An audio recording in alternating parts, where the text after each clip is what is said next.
Tayong nadagdagan, may variety. So yung mga iba na alam mo ng ano ba, mataas ng presyo or tinatawad ng gumawa ng pelikula, yung kahit pa paano may pumalit na sa kanila. And I'm pretty sure Julia and Joshua are the type of people na kahit ilang box office movies ba ulit yung gagawin nila, hindi lalaki yung ulo nilang dalawa.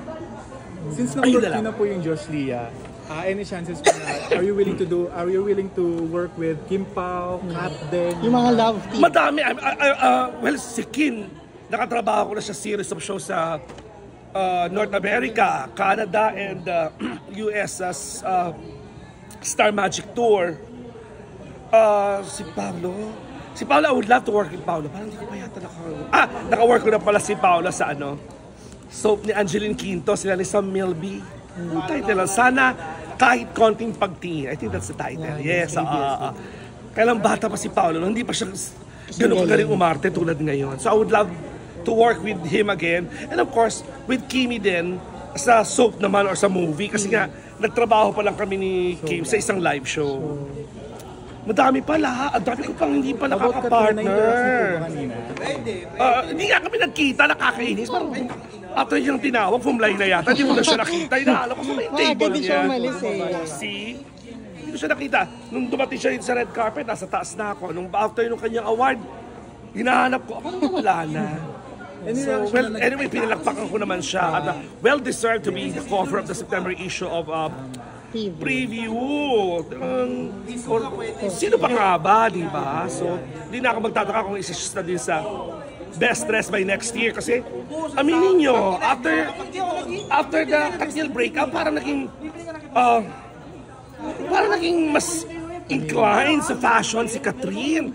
Yung mga sinusuot niya, mas edgy, mas sexy, mas revealing.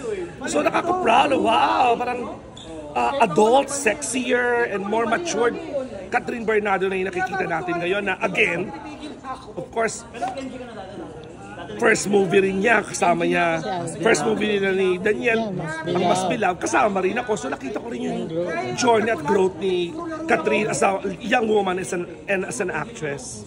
Any reaction mo kung nagkakamabutihan na daw si Catherine at Alden? Narinig ko nga yan. So antayin na lang natin. Pag after ipalabas itong part 2 nung Hello Love Again. Part 2 ng Hello Love Goodbye ay Hello Love Again. After ipalabas itong Hello Love Again, nandyan pa rin yung balita na yan, parang feeling ko baka yun na yun. Kasi di ba parang kung may usok, may apoy, di ba? And kung nagliligawan man or kung sila man, feeling ko makakatulong yon sa kanilang rapport and performance for this movie. Baka mas bongga na mas bongga na sila ngayon yung kanilang interaction or yung rapport nila dito sa part 2 kaysa doon sa part 1. Kasi kung baka 1, mas close na sila, 2, part 2 na nga, 2 and 3, may issue pa na may ligawang nagaganap. So tingnan natin yung movie. Ako, I would love to see, parang feeling ko malalaman natin lahat kung ligawan pa lang o sila na. Depende sa kalalabasan ng pelikula. So we should all watch this movie.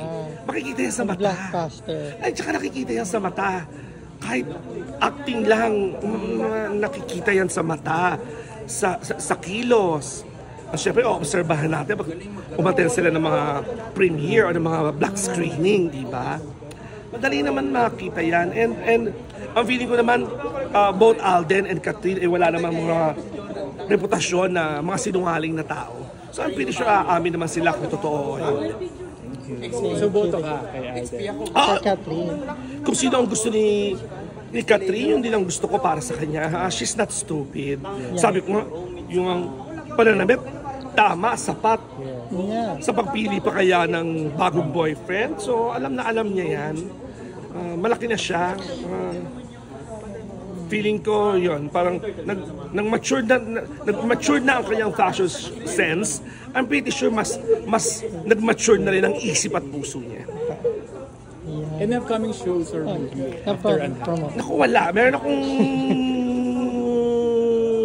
Sitcom, pero hindi pa pwedeng i-announce. Confidential stage pa siya. Sitcom. Ano yun lang naman yung bago. Anong network yung Sa sitcom? TV5, ayan. So, abangan nyo na lang yan. Exciting. Tagal na namin napanood. Alam mo, after na experience ko sa Unhappy For You, kasi at ako hindi umarte. Sabi ko, baka kaya lang sila nagagalingan siguro sa akin sa Unhappy For You kasi at tagal nila akong hindi nakita sa big screen. So alam mo, after Unhappy For You, na-miss ko bilang umarte. So nananawagan na nga ako sa lahat ng mga producers at network, kunin nila ako sa mga pelikula nila or mga TV shows nila as an artista. Kasi na-realize ko, tagal ko nang walang ang last series ko as an actor sa fight din, pandemic pa, 2020 yung paano nga yung Pasko. Yung with Elijah and Miles. Elijah, Maricel Laksa. Paano ang pangako? At tapos naging paano ang pangako yun kasi nagka-season 2. O yun pa yung last ko. Movie, before Unhappy For You, pandemic din, Love is Colorblind. Yeah. First movie rin ng Don Bell. Swerte yata ako sa mga first movie. Feeling ko alam naman ng Star Cinema yun. Pag mga first movie ng isang love team, ako yung sinasalang kasi Lucky Charm. Oo nga po kasi first movie ng Kim Sana Pao. oo nga. Sino bang director na ng Kim Pao? Announce na ba? Direct Chad. Chad Vidanas. Chad Vidanas, Chad. Diyos ko, baby namin si Chad. Isama mo ako dyan sa Kim Pao movie. Kasi first nila. Kailangan. Swerte ako sa mga first movie ng mga love team. Di ba? O nga no. Julina Marvin. Katniel. Tapos Don Bell. Josh Lea. Ngayon, Josh Lea. Although, hindi naman first ng Josh Lea. Pero yung comeback. Pero comeback nila, di ba? Oo nga. Kaya manawagan tayo sa lahat ng producer sa Star Cinema.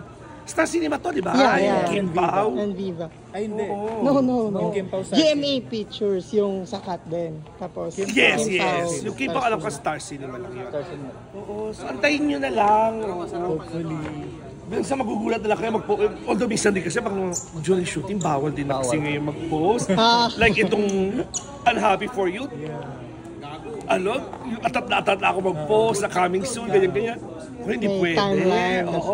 Kaya yung picture namin tatlo, na-post ko na, showing na kami. Nakakalo yung character mo rin doon. Ayun. Unhappy For You, Tumatak still talaga. showing nationwide. Worldwide na nga ngayon. Ako, Million na ba? 400 pa as More than of 400. kahapon, magpo-400 na. So baka today. More than na. So please watch it. Huwag kayong magpahuli. Masarap yung feeling na yung after panoodin ng Unhappy For You. Totoo. Either makaka-relate ka kaya ang sarap ng feeling or makilala kang ganun. O sa iba na hindi pa napagdaanan nyo, at least prepared na kayo para pag pinagdaanan nyo, alam nyo yung mga idadialog nyo. Thank you po. Thank you so Salamat much sa inyo, po. ha? Thank Salamat sa you. inyo. Ingat po. Congrats. Pasensya na kami,